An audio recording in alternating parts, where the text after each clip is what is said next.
Shaq, how impressed were you by what Richard Sherman was able to come in and do on just, at the 11th hour? I know from recent history of watching Sherman that he's a ball player. So him being out there just instantly makes our team better, and him to come out there and play, perform, and I think they said 58 out of like 59 snaps is crazy, and the way he held it down was amazing. I'm glad that he's on our team. How much were y'all communicating with him during the course of the game? Oh, it was a lot of communication because might have been a check or two that he wasn't familiar with that we had to make sure he got the call for, but we excelled at communicating for the most part. I had asked Chris this, but when you have a game like the one you just had where it came down to a missed field goal, and I can understand that would be very emotional, and then you throw in on top of it, it's Tom's return to Foxborough. How do you guys kind of avoid that trap game emotional letdown this week?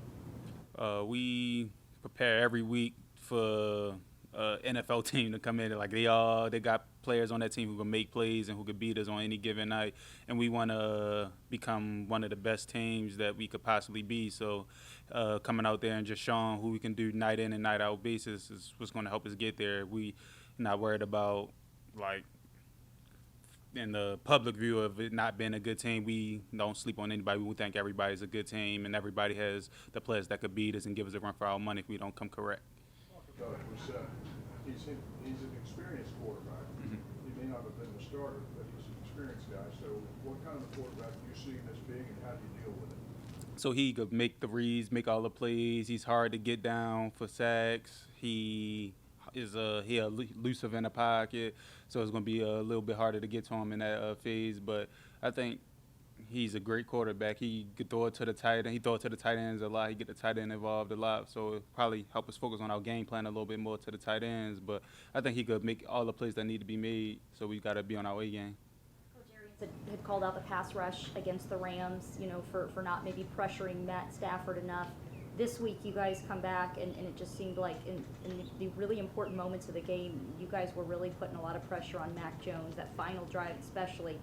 Just what did it feel like for you guys and your group to play such an important role, especially when you're so short-handed on the back end?